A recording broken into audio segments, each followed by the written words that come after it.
Yep, as we head into game number 5 now, with 2 games left to go, $10,000 on the line. You have to show up here, and honestly, like a team like CLG, I want to see if they can turn it around. The last 3 games have not been going well for them whatsoever, and we'll see if they can really carry back that momentum from game number 1 back into the final 2 games of the night. But here we go, beautiful view over World's Edge as we're seeing all our squads dropping in. This is what we're looking for right now, is sort of the who's dropping hot and who, most importantly, is getting zone right now. Pop-Tarts, they seem like they're in a pretty comfortable spot, and they've been performing rather well recently, so this could actually be their game.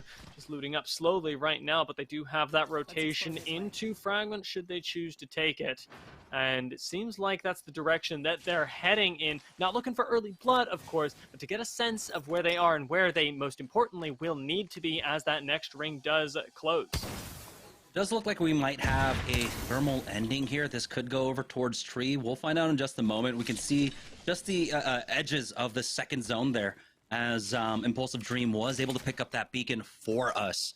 Actually, this one should be tree. Yeah, so it does pull down to the southwest. Nice. Could be going on over towards Sorting Factory. And so a team like RNG, I mean, they've been pretty much slow in the uptake, and they've been really slow in basically the early game, mid games, and they waited out to really get the placements and are very opportunistic in their play. So this is going to work out well for them as they do drop down over there by tree. We'll see, though, if they get challenged like they did in game number 1 by G2. Maybe even It's Timmy shows up, but now we're on board with PK. The Pittsburg Knights, is their loot not looking too great, especially dropping over here at Sorting Factory. Triple white armors is definitely not what you want to see coming out from Sorting Factory. And remember that the Knights, they haven't been one of the teams that likes to hole up there. They haven't been like Renegades that sort of want to play more passive until the later stages of the game. The Knights are definitely somebody who wants to take the fight to you. And now, being in the center of the ring is going to challenge them and force them to switch up their play style completely, just to try and stay competitive in terms of the points. Already pushing out of Sorting Factory, trying to find a fight, or at least some sort of a different angle right now. Seems like they've at least spotted one squad, but push is going to be difficult out of here. The only way to gap close is on that zip line. Yeah, they've got that southwest side of Sorting Factory. This office building is incredibly powerful, especially for a squad that's sitting on white armors. You have great vantage point all around you. You should be able to keep tracks and keep tabs of a lot of teams. With Bronzy holding on to this G7 Scout, he's going to be the main person to try and get these Evo shields up to blues and purples for his team. Eventually might swap off with Mercy to play it a little bit more safe. If their overall resources are running a little bit low, Mercy is keeping an eye on the teams on the south there. That should be Team Timmy coming out from launch site. And with Team Timmy pushing in on you, you really do want to get set up here. It doesn't seem like Pittsburg Knights are too worried about it just yet, but I'd keep my eye on them because Team Timmy is a team that is built on micro on outplay, on very quickly deleting somebody, and there's not a whole lot of attention being paid to the threat right now. It's like you say, they're making their way through that Sorting Factory now, finally feeling some shots. The Pittsburg Knights still going to hold this area. A good spot for the moment, but definitely one that can be pinched. I want to take a look at some of the teams that are outside of the circle, however, that do need to work their way in. We're kind of the era at Harvester, and they're pretty comfortable right now. With Stooney having just the blue shield, but definitely lots of loot at their disposal and relatively uncontested for now. NRG, though, they do not know the word uncontested. Yeah, a lot of teams in the area, though, they have to be careful at any point.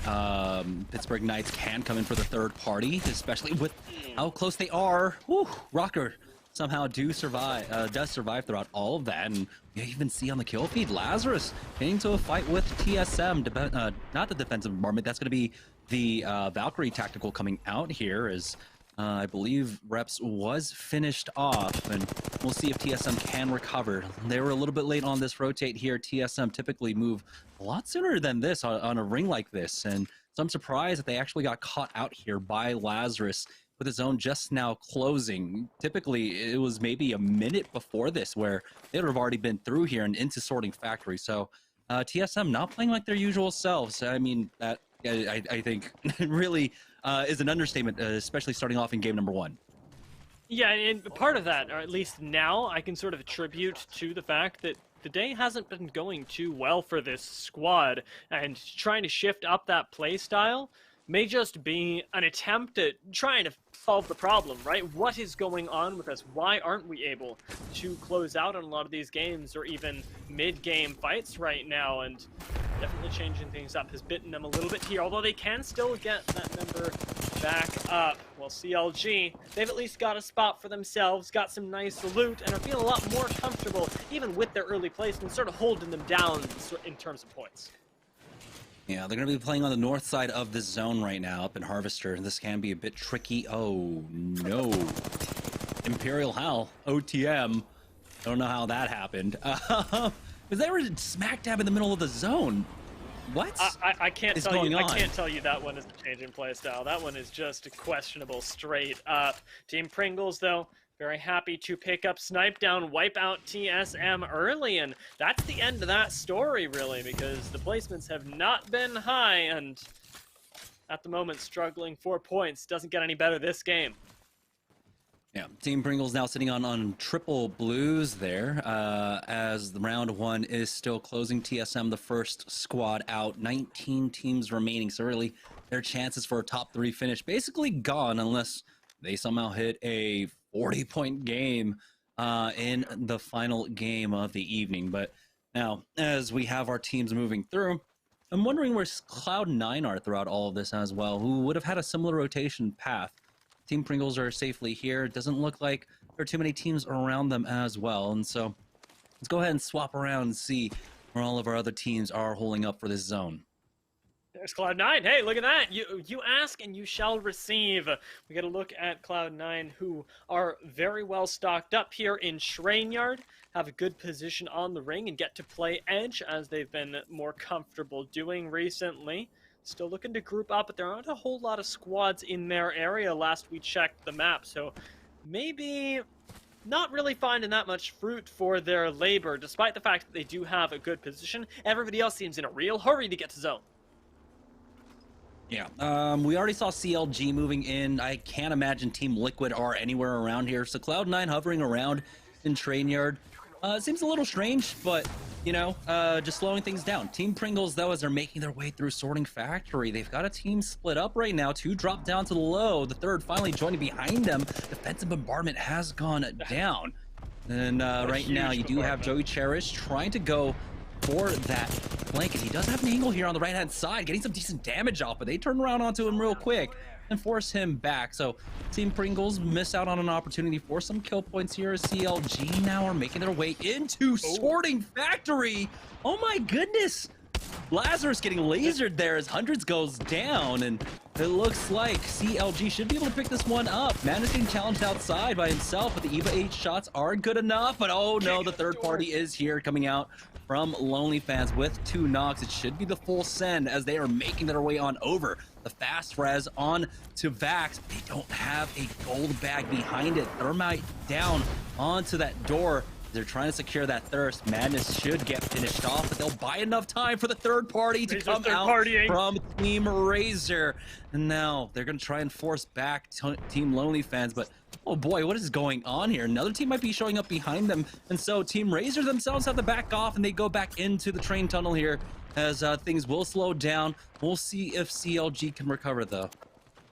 Yeah, waiting on that wisely enough. Team Razor backing up, but they may have forced some other folks to back off as well. Calfon showing up in the kill feed on 303 as we pan over to them. CLG look like they've cleaned up the kills that Team Razor left behind and got Madness back up as well, only losing Lou there. Yeah, they'll have an opportunity to try and get him back in. Team Liquid, though, here on the eastern side of Sorting Factory, able to spot out Joey Cherish, take him down, and so they're down to, I believe it's just a solo here. They will thirst that as well, so we're now down to 17 squads, 49 players remaining. Never mind, it's not a solo, it's going to be a duo then. Still alive for that team, as Liquid will be able to retake that high ground with the jump pad and still be able to hold here on the eastern side of the zone. The ring pulling down further towards launch site. So interesting pull to say the least, but it can of course continue to pull into Sorting Factory.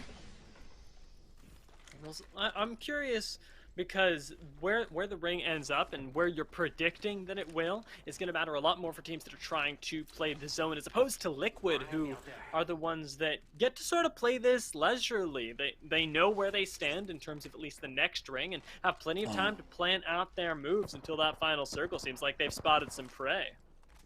Okay, figured out what happened to Hal. It was the Valkyrie bug coming out for them. Very unfortunate. Hate to see it here. Team Liquid, though, still playing here on the eastern edge. As you can see, they're starting to ping down Banana. Might make a move for that in just a moment. They will, of course, bide their time. They have plenty of time with another minute before the zone finishes closing. But it looks like instead, they're just going to go ahead and wrap around. Go towards the south side. On board with Nocturnal now, as he's just handing over some loot to his squad. And they are getting shot up from behind, so they have to keep moving here. We do have that jump pad being used as well. It was Cloud9 on their heels. Ooh, Cloud9 is a scary team to have chasing you down and Noct jumping forward, looking for any blood in the water. Not finding anybody just yet, but instead they're going to make their way relatively uncontested down towards launch site. See if they can secure a position there, as there's lots of high ground to be had still available, it seems. Cloud9 playing a little bit wary, seeing shots or potentially folks up top.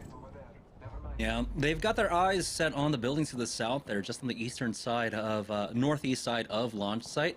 If they can get it, that could be an incredibly strong position to get some safe kill points throughout the mid game. But we are seeing here in game number 4, where with a lot on the line, with $10,000 on the line, a lot of action has slowed down just a bit here in zone number 3. We do have Liquid, though. They have finally made their push into the Banana building, forcing them back. Wherever that squad was holding just beforehand. You can see Nocturnal controlling one side with that jump pad. Muffins will keep the back for his squad as well. And so things should slow down just a bit once again. This is one of those rings, you know, when you have so many buildings, the teams could just survive. And so heading into ring number 4, ring number 5, we'll still have a lot of teams alive. We'll find out, though, with the next pull of this ring. SSG, though, in a spot of trouble as their bubble has gone down. Another team just to the north of them now. As it goes down, they're going to go for the full send onto this Gibraltar. They've already lost out on 2 Team Pop-Tarts. Just wipe them up, but they lose out on a 2. Farmer Lucas. It's going to be PK that dropped down onto them from that high ground position. But we saw them take very early on. It doesn't look like it was a full committal, so they do back away, giving them some time to try and go for that res. CLG, speaking of res, we're able to get the respawn onto, I believe it was Lou, who was taken out, and so they get him back into the game, so CLG are back up as a full 3. CLG working miracles, honestly, to get Lou back in the fight. Have only an uphill battle right now as they're getting sandwiched in Sorting Factor. Remember, they've got Liquid on the flank as well, ready for the third party, so need to play this patient, can't go for the aggressive pushes. While Madness watches the flank, and Lou gets chunked out, keeping an entire squad at bay. Now, with CLG up as a full 3, this is really, I want to say, the longest they've survived in the last 3 games, so things are looking good for them. They got some PK. They're about to get some placement points as well. Now on board with Team Razor, not too far away from Team CLG right now, as Heck is just charging up that Evo shield with the charge rifle. Even got a knock there. G2 finally getting in on some action, taking out RNG, getting some revenge from game number 1. Quite possibly here, if Pow has anything to say about it, though, he will fall. And so G2 now are trying to survive as the third party comes in from NRG. And it looks like Gentrifying might be able to just force them back. Here's NRG, though, going for a second pass onto them. They got the knock onto Resulta, and it's just one left, I believe, for G2. Resulta getting thirsted off, and NRG looking for a strong game number 5 here to maintain their lead. Here's Team Liquid, though, going for a push at the bottom of Banana now, but Muffins is the first one to fall.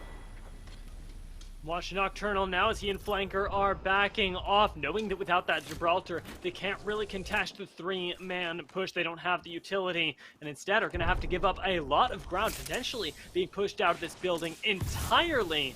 It seems like Razor are settling right now, holding their own position that they just claimed, and now have a lot of safety inside of the next ring. There's limited access to this room and a lot of ways for them to defend the choke points, especially with Crypto being able to scout out any potential threats and lay down that EMP. Yeah, there was a third-party attempt there that was just shut down by an Arcstar. Beautiful one coming out from Tech, getting that stick, forcing that player back. And so Team Razor definitely happy to see this ring right now, along with the Pittsburg Knights, who really just hold up early on, just to the southwest. We're able to hold that position. Here's Team Intel about to get pushed by Cloud9. You can see whole Team Intel now stuck in the corner and back away, but they have to worry about Cloud9 just full sending it onto them. Here's Six, just making sure that the north is cleared. Thermite's out to try and greet the doors. Two people have already pushed up now. It's Panders holding that ADS onto the door for now. Metro along with them. It's the full attention now from Team Intel onto Cloud9. Now, remember that all of the squads that we sort of were happy about the positioning of at the beginning have already been knocked out, with Renegades most notably. It might continue with Intel, but Six is landing the Mastiff shots there. Barely manages to survive, and instead, they're going to be able to heal up, be able to reset, holding these doors. Nobody going to be able to come through. Instead, making an aggressive push of their own there to take down C9. Yeah, one member of C9 does escape throughout all of that, but that was just beautiful, predictive play coming out from Six. He sees the bubble go down, and he knows that he's going to be the focus. He throws a bubble of his own down, plays around it beautifully as the full three-man push comes out on top of him. You can see the focus fire coming out from Cloud9 being dodged by Six throughout all of that, and Team Intel really take advantage of it. But now they've got to start moving. The zone pulling to their west here. We'll see. I don't know if Metro has that jump pad set for him, or instead they're going to go for that Valkyrie rotate. Do they have an idea of where they want to go? And it looks like no one has spotted them going for this rotate, or no one's at least trying to focus them down. So it's going to be a free rotate out for Team Intel, as they're really utilizing that passive coming out from Valkyrie to see they've got a good LZ. And it looks like they will just be able to play on the other side of this building here. There's a team underneath them, though. They're gonna have to drop down very shortly. Nades coming out from that squad, but as they regroup, it looks like Team Intel might be safe. A little cheeky Thermite does connect, but no LOS, and Team Intel are safe on this rotate. What a beautiful play coming out from them. If the utility doesn't take you down, this is the best spot that you could possibly be. And the only thing you really have to worry about is those grenades, because there's no angles on this squad. Intel cannot be pushed by a squad without fully committing to it. And nobody's willing to do that with 10 squads left. There's a lot of potential for somebody else to come in, capitalize on that. So this is securing you almost placement points as long as those grenades aren't landing. NRG, though, not only securing themselves placement points, but the kills as always. With Nathan down here on the ground, finding shots with the wingman, making it more as they go for the aggressive push there, but the bubble will stop them and buy a little bit of safety for this aggressive squad. NRG with the scans out, knows there's a full three-man on the other side. We'll back away from this one and play around the corner here. A lot of nades being expended from the other side on this one. It's going to be Charlotte Phoenix. We're trying to make the push up now. As you can see, Greek taking his time to pull heal, as I believe Flanker is that rat we saw on the left-hand side. We'll see how much longer he can survive for Team Liquid, as the bulk of the fighting right now in this ring is taking place on the low ground. It's a lot of poking between Charlotte Phoenix along with NRG, but now up top, PK is getting pushed by Exit. You see the defensive bombardment going down as the full push is coming out from Exit. We'll see if anyone else takes advantage. CLG might be coming in for the third party as the trades do go out. Asura picks up two with a Prowler now. And it's going to come down to a 1v1, PK versus Exit. We'll see who wins out on that one. Anders looks for a flanker there, doesn't find him. Instead, finds his kill of his own there. Knocking down what I believe to be Rambo. Actually, it was Panders who ended up getting that knock, and now playing a little bit more cautiously here. Actually looking for some kill placements himself. CLG, the ones on the defensive right now, pull out the Eve 8 for the play inside the bubble to get the knocks. Lou doing work here, clutches this out for CLG, keeps them in the game, but as they drop down to the low ground, they have no idea what awaits them. There are plenty of squads who are just waiting for these kills, but I'm Madness and Lou, they fly under the radar for now. Yeah, CLG will have to fight this one out as a duo. They were not able to recover the banner of Vaxlon there, even if they had a mobile respawn beacon. I'm wondering if Nocturnal is still alive for Team Liquid. That would make the math correct. Didn't really see him on the kill feed as, oh boy, CLG trying to weather the storm, hoping that the nade spins and goes even further, but it looks like Lou should be falling soon, but no, he survives. Bubble out now as the full push comes out. It's going to be 303 trying to punish CLG, and they will be able to clean them up. So 303 take them out, but CLG do make it to the top 5 at the very least with some kill points now. 303 still trying to challenge PK. You can see how this is such a strong winning position for the Pittsburg Knights, but they have to deal with 303 and Team Intel, who could sneak in behind them at any moment. That's the scary part, is that you can't actually leave your spot, so it starts to feel more like a cage than the high ground. Pittsburg, in a very, very tight one, do still have some ammo to work with, do still have great positioning, but how long can that keep you in the game? Because we've seen it be denied before, considering dropping down now. But still, looking out for Charlotte Phoenix on the bottom side there. For a little bit of a flank as 303, they push in right up next to Pittsburg Knights. Cheek to cheek are these two squads, just waiting for that ring to tick down, for the action to well and truly begin. Well, the Pittsburg Knights, they've got to be contemplating a retreat right now. Yeah, you can see Team Intel getting a little bit antsy there on the ledge, and you can have, of course, I believe they still have the jump pad. They might have, they should have the Valkyrie ultimate as well, but that will leave them kind of vulnerable in the skies. Defensive bombardment does go down, forcing PK back at the very least. Charlotte Phoenix still playing there on the low ground right now as Team Intel are slowly creeping their way up. This might come down to a heal-off situation, but ultimately it's going to be Pittsburg Knights that are sitting pretty. They have the ultimate high ground. It'll be hard for teams to challenge them. And so it's just a matter of time as the slow ring closes in on all of our squads. Nobody is really willing to push this, but it's MST that are taking the brunt of the damage there. Charlotte Phoenix are going to fall, it looks like. Not just down quite yet, but as we pan over to the Pittsburg Knights, they're getting flanked finally by 303, taking the kills, taking everything, but finally managing to clutch it out. Are Asura and Mercy hopping back into the ring now with the shield swap here. It will be the Pittsburg Knights who, with that high ground, secure themselves the Game 5 win.